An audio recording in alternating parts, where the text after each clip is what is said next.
Hello friends, good morning. Welcome to one day exam target. आप सभी का स्वागत है आपके अपने चैनल वनडे एग्जाम टारगेट पर। फ्रेंड्स, यहाँ पर आप सभी की मॉर्निंग 6 बजे वाली करंट अफेयर की क्लास स्टार्ट हो चुकी है, तो आप लोग जल्दी से आइए, क्लास को ज्वाइन कीजिए। बहुत ही इंपॉर्टेंट क्वेश्चन का कलेक्शन आपको इस वीडियो में देखने को मिलेगा, तो शुरू से लास्ट तक वीडियो के साथ बने रहिएगा। और बहुत ही इंपॉर्टेंट क्वेश्चन का कलेक्शन आपको इस वीडियो में देखने को मिलेगा, ठीक है। तो चलिए स्टार्ट करते हैं आज की क्लास को। और आप सभी का एक न्यू चैनल है मुनमुन ब्लॉग्स, जिसकी लिंक हम आपको नीचे डिस्क्रिप्शन बॉक्स में दे देंगे, ठीक है। ये नाम डाल करके भी आप लोग सर्च कर सकते हैं, तो मुनमुन ब्लॉग्स। क्लियर है? आपको वहाँ पर कुछ ना कुछ अच्छा करने को देखने को मिलेगा, न्यू क्रिएटिविटी। क्वेश्चन है, हाल ही में बंगाल पियरलेस ने अपना नया ब्रांड एम्बेसडर किसे नियुक्त किया है? विकल्प आप सभी के सामने है, तो ऑप्शन सही हो जाता है ए, सौरव गांगुली को। तो ये बंगाल पियरलेस एक कोलकाता में स्थित real estate developer Bengal peerless housing development company limited है। तो इसने पूर्व राष्ट्रीय क्रिकेट टीम के कप्तान और भारतीय क्रिकेट कंट्रोल बोर्ड बीसीसीआई के वर्तमान जो अध्यक्ष हैं सौरव गांगुली को ब्रांड एम्बेसडर नियुक्त किया है, ठीक है। बंगाल पियरलेस क्या है? तो Bengal peerless housing development company है, और इसकी स्थापना कब हुई? इसकी स्थापना हुई 1994 में। कहाँ पर? पश्चिम बंगाल में। और आपको बता दें, ये अपने स्थापना के बाद से बंगाल पियरलेस ने समाज के सभी वर्गों के लोगों के लिए लगभग 5000 की संख्या में आवास इकाइयों का सफलतापूर्वक निर्माण किया है। तो इसके नए ब्रांड एम्बेसडर बनाए गए हैं सौरभ गांगुली, जो कि प्रेजेंट टाइम में भारतीय क्रिकेट कंट्रोल बोर्ड के अध्यक्ष हैं, यानी कि वर्तमान अध्यक्ष, और पूर्व में राष्ट्रीय क्रिकेट टीम के कप्तान भी रह चुके हैं। इंपॉर्टेंट क्वेश्चन बनता है आपके एग्जाम के लिए। आ जाते हैं नेक्स्ट क्वेश्चन पर। बहुत ही इंपॉर्टेंट क्वेश्चन, बहुत ही ज़्यादा, और नोट कर लीजिए, एग्जाम में आने के इसके पूरे चांसेस हैं। हाल ही में T20 इंटरनेशनल में MS धोनी का विकेट कीपिंग का रिकॉर्ड किसने तोड़ा? ऑप्शन यहाँ पर हमारा सही हो जाता है ऑप्शन बी, एलिसा हीली। ये महिला क्रिकेटर है, इन्होंने रिकॉर्ड तोड़ा है MS धोनी का। ये बहुत ही अच्छा सा क्वेश्चन भी है, तो आप सभी एक तरीके से पॉजिटिव एनर्जी भी फील कर सकते हैं, थोड़ा सा कॉन्फिडेंस लेवल अपना बढ़ा सकते हैं। जितने भी हमारे गर्ल्स स्टूडेंट हैं, तो सभी के लिए एक मोटिवेशन के तौर पर भी आप देख सकते हैं। क्वेश्चन आप सभी के सामने, तो इसका उत्तर है एलिसा हीली, जो कि ऑस्ट्रेलियाई महिला क्रिकेटर और विकेट कीपर हैं एलिसा हीली। तो इन्होंने भारत के लिए 98 T20 इंटरनेशनल में MS धोनी द्वारा 91 विकेट लेकर बनाए गए most dismissal by wicket keeper के रिकॉर्ड को इन्होंने तोड़ दिया है। लिख देते हैं, जो धोनी के नाम रिकॉर्ड था, most dismissal by wicket keeper, इसके रिकॉर्ड को एलिसा हीली ने तोड़ दिया है। तो एलिसा हीली ने T20 में न्यूजीलैंड के खिलाफ मैच के दौरान खेल के सबसे छोटे प्रारूप में 92 विकेट के साथ रिकॉर्ड को तोड़ा है। आ जाते हैं हम नेक्स्ट क्वेश्चन पर। हमारा अगला क्वेश्चन आप सभी के लिए है, हाल ही में किस सरकार ने जल क्षेत्र में डेनमार्क के साथ समझौता किया? ऑप्शन सी सही हो जाता है, गुजरात सरकार। तो गुजरात सरकार ने जल क्षेत्र में डेनमार्क के साथ 5 वर्ष के समझौता ज्ञापन पर हस्ताक्षर किए हैं। राज्य सरकार की शाखा है गुजरात जल आपूर्ति और सीवरेज बोर्ड ने ऑनलाइन इंटरैक्टिव प्लेटफॉर्म के माध्यम से डेनिश जल फोरम के साथ समझौता ज्ञापन पर हस्ताक्षर किया है। ध्यान रखिएगा, इंपॉर्टेंट क्वेश्चन है। और समझौता का जो विषय है, इसमें ये होगा कि जैसे दोनों संगठनों के बीच जो एक प्रशिक्षण होगा, ज्ञान विनिमय होगा, जल आपूर्ति में सहयोग किया जाएगा, अपशिष्ट जल उपचार, पुनः उपयोग और जल प्रबंधन में एक दूसरे की ये लोग मदद करेंगे। जो दोनों के पास टेक्नोलॉजी होगी उसको साझा करेंगे। इस तरीके की चीज़ें समझौता ज्ञापन पर कही जाती हैं, आपस में साझा की जाती हैं। चलिए, कुछ इंपॉर्टेंट फैक्ट आप जानते रहिए। डेनिश वाटर फोरम के अध्यक्ष कौन है? अध्यक्ष है हंस Martin Friis Müller.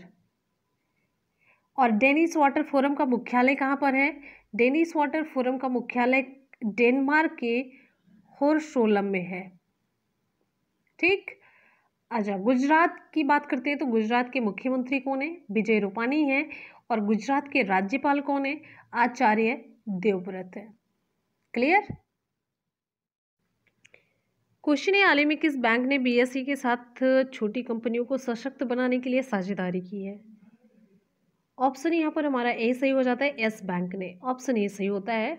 Yes bank ने जागरूकता और ज्ञान साझाकरण कार्यक्रमों के माध्यम से छोटी कंपनियों को सशक्त बनाने के लिए बॉम्बे स्टॉक एक्सचेंज के साथ एक समझौता ज्ञापन पर हस्ताक्षर किए हैं। यहाँ पर बात आ जाती है यस बैंक की, तो यस बैंक के सीईओ कौन है? तो यस बैंक के सीईओ हैं प्रशांत कुमार। प्रशांत कुमार। और यस बैंक का मुख्यालय कहाँ पर है? महाराष्ट्र के मुंबई में है। बात करते हैं बीएसई की, बॉम्बे स्टॉक एक्सचेंज। ये क्या है बीएसई? बीएसई इसका फुल फॉर्म अगर हम लिख देते हैं, चलिए बोल भी रहे हैं, लिख देते हैं, बॉम्बे स्टॉक एक्सचेंज। ये एक इंडियन स्टॉक एक्सचेंज है जो कि मुंबई में दलाल स्ट्रीट में स्थित है। ठीक है। और इसकी स्थापना कब हुई आप ये जानते रहिए, 9 जुलाई 1875 में हुई। ठीक है। इसके चेयरमैन कौन है? विक्रमजीत सेन है। इसके चेयरमैन है विक्रमजीत सेन। ठीक है। और एमडी और सीईओ की बात करते हैं, ये चेयरमैन है। एमडी और सीईओ की अगर हम बात करते हैं तो आशीष कुमार चौहान है। क्लियर है। चलिए अगले क्वेश्चन पर चलते हैं हम। नेक्स्ट हमारा क्वेश्चन आप सभी के लिए क्वेश्चन है, हाल ही में एमनेस्टी इंटरनेशनल ने किस देश में अपना काम रोक दिया है? विकल्प यहाँ पर हमारा सही हो जाता है ऑप्शन ए, भारत में। तो एमनेस्टी इंटरनेशनल ने भारत में अपने काम को रोक दिया है। क्यों रोक दिया है? विदेशी धन कानूनों यानी कि फॉरेन फंडिंग लॉज पर कथित रूप से नियम तोड़ने के लिए 10 सितंबर को भारत सरकार द्वारा संगठन के बैंक खातों को फ्रीज करने के बाद एमनेस्टी इंटरनेशनल इंडिया, एक मिनट, एमनेस्टी इंटरनेशनल इंडिया ने देश में अपने कार्य को रोक दिया है। संगठन ने 100 से अधिक कर्मचारियों को नौकरी से निकाल दिया है और भारत में अपने मानवाधिकार अभियानों और अनुसंधान कार्यों को बंद कर दिया है। रीज़न मैंने आपको बता दिया, फॉरेन फंडिंग लॉज पर नियम तोड़ने के कारण। ठीक है। तो भारत सरकार के अनुसार एमनेस्टी इंटरनेशनल को विदेशी धन प्राप्त हो रहा था, जिसे सरकार ने विदेशी अंशदान अधिनियम 2010 के तहत प्रतिबंधित किया है। कुछ इंपॉर्टेंट फैक्ट जानते हैं। एमनेस्टी इंटरनेशनल का मुख्यालय कहाँ पर है? यूनाइटेड किंगडम के लंदन में है। एमनेस्टी इंटरनेशनल के महासचिव कौन है? कुमी नायडू है। ठीक है। चलिए आ जाते हैं हम नेक्स्ट क्वेश्चन पर। हमारा अगला क्वेश्चन आप सभी के लिए क्वेश्चन है, हाल ही में अंतर्राष्ट्रीय अहिंसा दिवस कब मनाया गया? ऑप्शन ए सही हो जाता है, 2 अक्टूबर। International day of non violence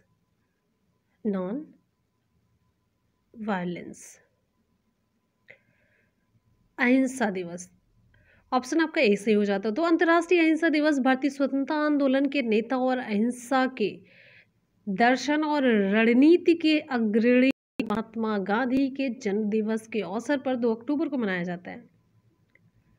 तो अंतर्राष्ट्रीय दिवस शिक्षा और जन जागरूकता के माध्यम से अहिंसा के संदेश को प्रसारित करने का एक अवसर है और इस दिन को भारत में गांधी जयंती के रूप में मनाया जाता है। और आपको बताना है कि 2 अक्टूबर के दिन महात्मा गांधी के साथ और किसकी जयंती मनाई जाती है। आप लोग कमेंट सेक्शन में ज़रूर बताएंगे, आप सभी को पता है।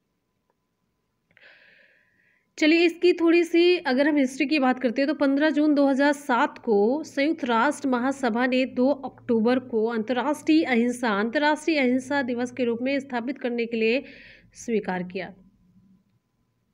ठीक है। और वर्ष 2020 में वैश्विक शांति आइकन की 191वीं जयंती है। जिनका जन्म 2 अक्टूबर 1869 को गुजरात के पोरबंदर में हुआ था। और आप सभी को पता है महात्मा गांधी का जीवन कैसा था। तो महात्मा गांधी का जीवन बहुत ही सरल, सिंपल, लेकिन भारत को स्वतंत्रता दिलाने में बहुत ही महत्वपूर्ण भूमिका इनकी रही है।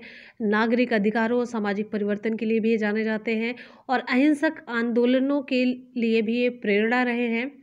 और अपने पूरे जीवन में गांधी दमनकारी परिस्थितियों और बड़ी चुनौतियों में भी अहिंसा के प्रति अपने विश्वास के लिए ये प्रतिबद्ध रहे हैं और सत्य का प्रयोग भी इन्होंने किया। तो बहुत सारी चीज़ें इनके बारे में हैं। इनकी कुछ बुक्स हैं जो बहुत इम्पॉर्टेंट हैं और बहुत ही ज़्यादा फेमस है। उसमें से एक बुक है बहुत ही ज़्यादा famous, the story of my experiment with truth. दूसरी है peace, the words and inspiration of Mahatma Gandhi. ये 2 बुक है जिनमें पहली तो बहुत ही ज़्यादा फेमस है, the story of my experiment with truth.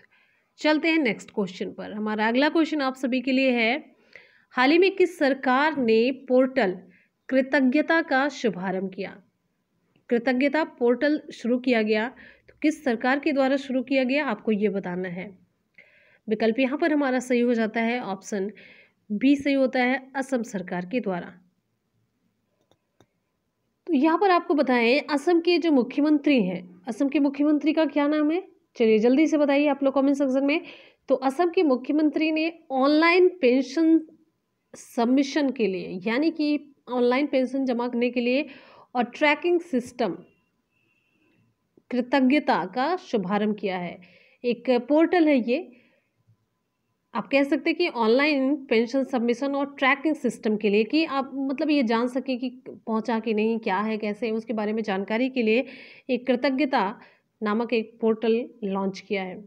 इस पोर्टल को पेंशन भोगियों को उनके पेंशन संबंधी दावों का निपटान करने के लिए शुरू किया गया है, कोई समस्या हो उसके निपटान के लिए। ठीक है, तो पोर्टल की मदद से जो सेवानिवृत्त हो चुके सरकारी कर्मचारी हैं पेंशन से संबंधित जो कागजात हैं ऑनलाइन जमा कर सकेंगे और उन्हें अपनी पेंशन की स्थिति की जांच करने का अवसर भी मिलेगा। ठीक है, और जैसे ट्रैकिंग का मतलब है, जैसे आप ऑनलाइन डिलीवरी करते हैं तो ट्रैक कर लेते हैं कि ना कहाँ तक प्रोडक्ट पहुँचा, कहाँ तक कैसे क्या है, उसके बारे में एक तरीके से आप कह सकते हैं कि जानकारी इकट्ठा हो जाती है। बात आ जाती है यहाँ पर असम की, तो असम के बारे में कुछ इंपॉर्टेंट फैक्ट जान लेते हैं। असम के मुख्यमंत्री सर्बानंद सोनोवाल हैं, राज्यपाल जगदीश मुखी हैं। यहाँ मैप में ये देखिए, ये रहा असम। ये जितना मेरा ये पेन चल रहा है ये है पूरा पोर्शन, ये ब्लू कलर वाला जो वायलेट कलर में है ये है असम। असम की राजधानी क्या है? असम की राजधानी है दिसपुर है और असम में सबसे बड़ा शहर गुवाहाटी है। राजभाषा की बात करते हैं तो असमिया है और सरकार की बात करते हैं, यहाँ पर मुख्यमंत्री हैं सर्बानंद सोनोवाल हैं जो कि भाजपा से रिलेटेड हैं और राज्यपाल हैं जगदीश मुखी। ठीक है, चलिए यहाँ पर आपको थोड़ा सा एक फैक्ट बता देते हैं। इस राज्य के उत्तर में है, ये देखिए उत्तर में अगर हम चलते हैं तो अरुणाचल प्रदेश ये आ गया, फिर उसके बाद हम पूर्व में देखते हैं तो ये रहा नागालैंड और मणिपुर भी है। नागालैंड और मणिपुर पूर्व में है, दक्षिण में है यहाँ पर देखिए मिजोरम है और साथ साथ में मेघालय भी लगा हुआ है और पश्चिम में है बांग्लादेश। तो बांग्लादेश ये देखिए इससे सटा हुआ है असम से, ध्यान दीजिएगा ये क्वेश्चन पूछा जाता है। ठीक है, चलिए यहाँ पर कुछ इम्पॉर्टेंट आपको फैक्ट और बता देते हैं असम से रिलेटेड जो कि आपके एग्जाम में पूछा जाता है। बहुत ही इम्पॉर्टेंट और इंटरेस्टिंग फैक्ट आपको देखने को मिलेगा। तो सबसे इम्पॉर्टेंट तो असम अपने चाय के बागानों के लिए प्रसिद्ध है और साथ ही यहाँ की चाय की जो मांग है सिर्फ देश में ही नहीं बल्कि विदेशों में भी है। क्वेश्चन है, हाल ही में किस सरकार ने पथश्री अभियान का शुभारंभ किया? पथश्री अभियान का शुभारंभ किस सरकार के द्वारा किया गया? विकल्प सी हमारा सही हो जाता है, पश्चिम बंगाल सरकार के द्वारा। तो पश्चिम बंगाल सरकार के द्वारा पथश्री अभियान नाम की एक नई योजना की शुरुआत की गई। यह कैसी योजना है, किससे रिलेटेड है? ये एक सड़क मरम्मत योजना है, सड़क मरम्मत योजना है जहां राज्य भर की 12,000 किलोमीटर वाली सड़कों के 7,000 खंड से अधिक हिस्सों की मिशन मोड में और समयबद्ध तरीके से मरम्मत की जाएगी। तो पश्चिम बंगाल सरकार ने इन सड़कों की एक सूची तैयार की है जिन्हें नई योजना के तहत मरम्मत किया जाएगा, जहां राज्य के लोग सरकार की दीदी के बोलो पहल के माध्यम से मुख्यमंत्री तक पहुंच सकेंगे। ठीक है, और यहाँ पर बात आ जाती पश्चिम बंगाल के मुख्यमंत्री की, तो कौन है? ममता बनर्जी हैं, और राज्यपाल कौन है? जगदीप धनखड़ हैं। तो पश्चिम बंगाल के बारे में और भी डिटेल इंपॉर्टेंट फैक्ट जान लेते हैं।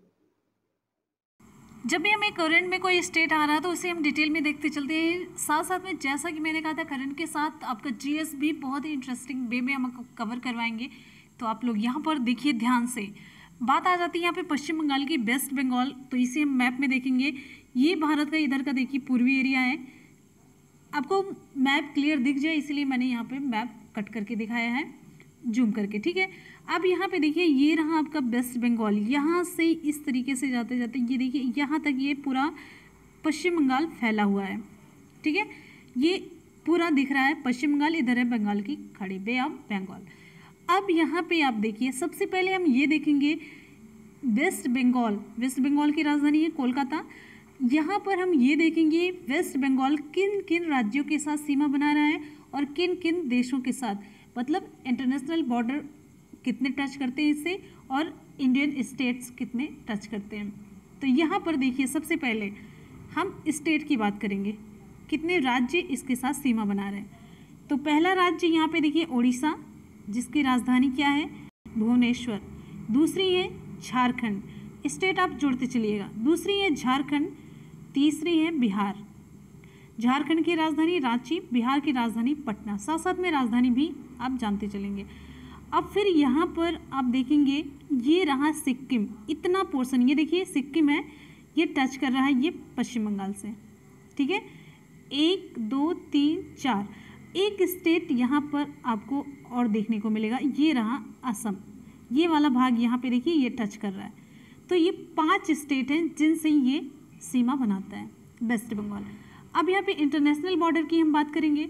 इंटरनेशनल बॉर्डर की अगर हम बात करते हैं तो ये रहा यहाँ पर भूटान, ये भूटान है, ये है नेपाल, ये इधर ये पूरा पोर्शन ये नेपाल है, ये भूटान है, और ये है बांग्लादेश।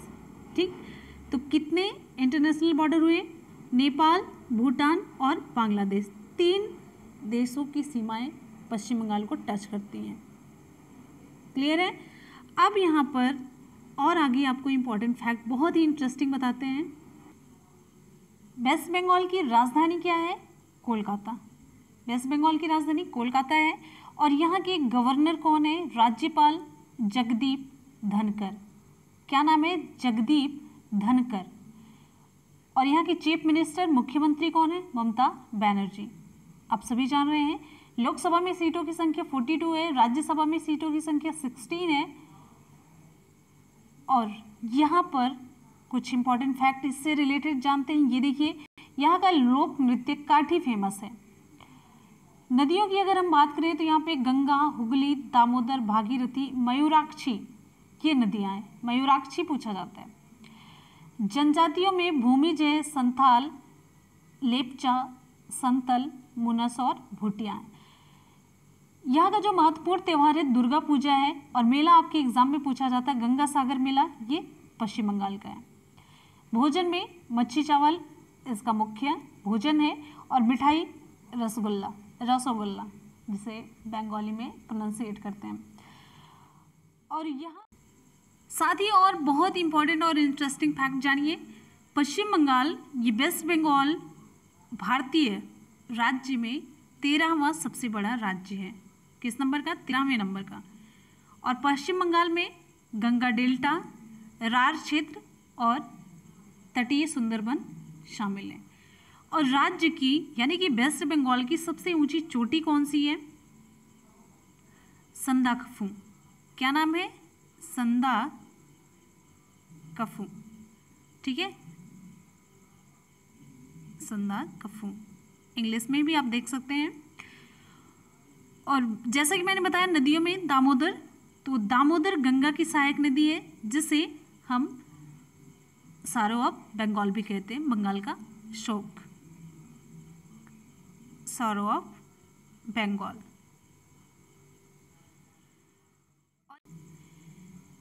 यहाँ पे देखिए वेस्ट बंगाल, वेस्ट बंगाल की राजधानी कोलकाता, कोलकाता को सांस्कृतिक राजधानी, इंडिया की सांस्कृतिक राजधानी के रूप में जाना जाता है।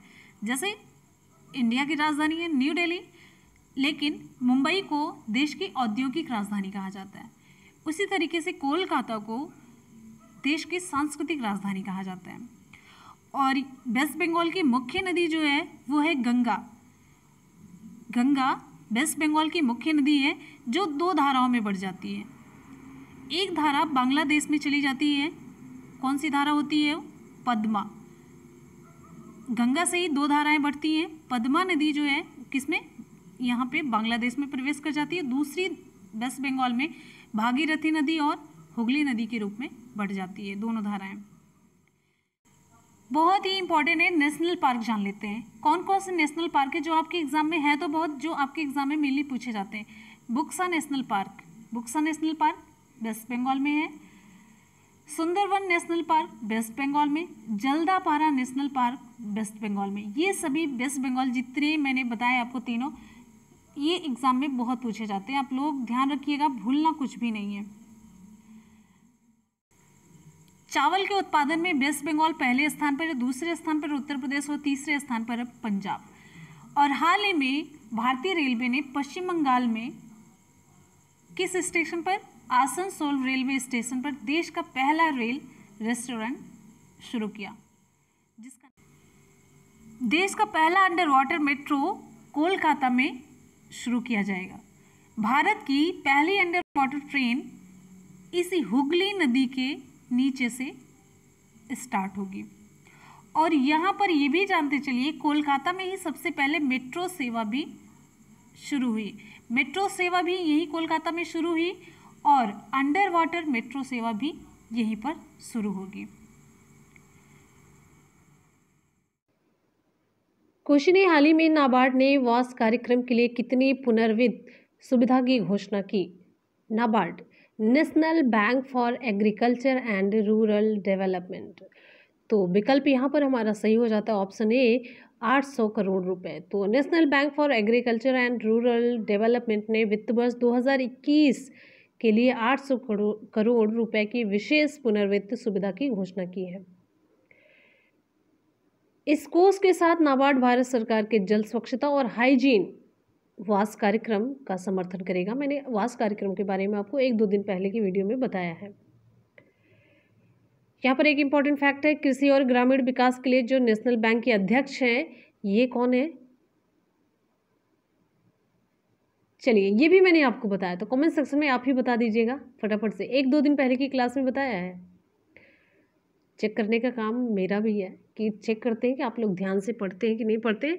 और अगर नई क्लास देखी तो खोज करके बताइए, हमेशा हाथ में तो मोबाइल रहती है। तो चलिए, तो इसी के साथ ही आज की क्लास यहाँ पर कंप्लीट हो जाती है। करेंगे पूरे क्वेश्चन का सुपरफास्ट रिवीजन। चलिए फटाफट से रिवीजन क्लास कंप्लीट कर लेते हैं। हमारा क्वेश्चन है, हाल ही में बंगाल पियरलेस ने अपना नया ब्रांड एम्बेसडर किसे नियुक्त किया है? ऑप्शन ए सही हो जाता है, सौरव गांगुली को।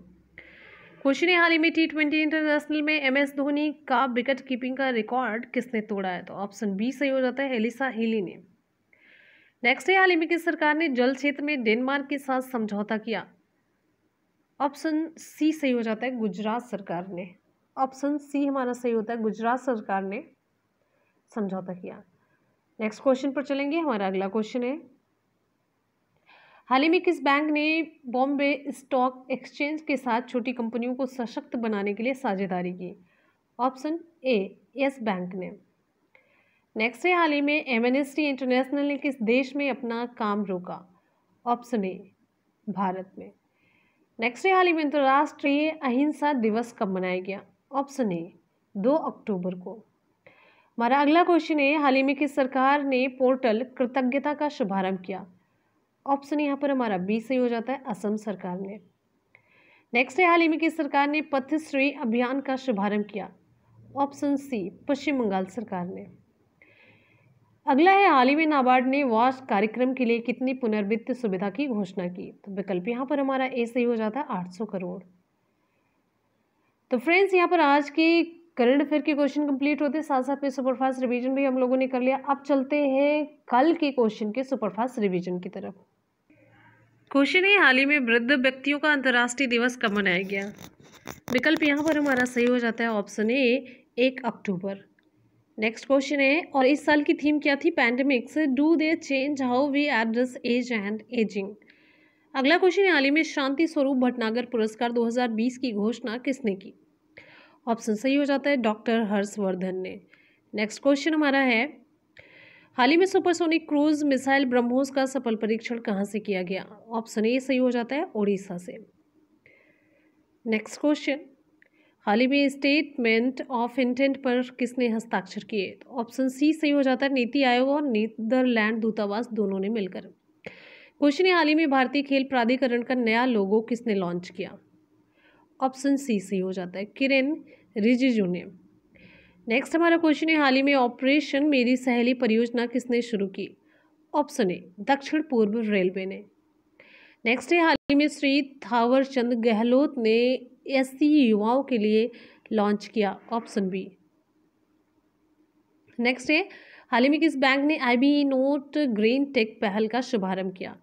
ऑप्शन ई यहाँ पर हमारा सही हो जाता है, ऑप्शन सी इंडियन बैंक ने। ऑप्शन सी सही होता है, इंडियन बैंक ने। नेक्स्ट क्वेश्चन, यहाँ पर अब क्वेश्चन कंप्लीट हो जाता है, यानी कि कल और आज के सुपरफास्ट रिवीजन भी हम लोगों ने कंप्लीट कर लिए। चलते हैं आज के सवाल की तरफ। तो आज का सवाल आप सभी के लिए, आज का सवाल है, हाल ही में किस सरकार ने पथश्री अभियान का शुभारंभ किया? झारखंड सरकार, बिहार सरकार, पश्चिम बंगाल सरकार, या कोई नहीं? विकल्प कौन सा सही होगा कमेंट सेक्शन में आप लोग कमेंट करके ज़रूर बताएंगे। हमें आपके कमेंट का इंतजार रहेगा और हमेशा की तरह फीडबैक आप लोग ज़रूर दीजिएगा।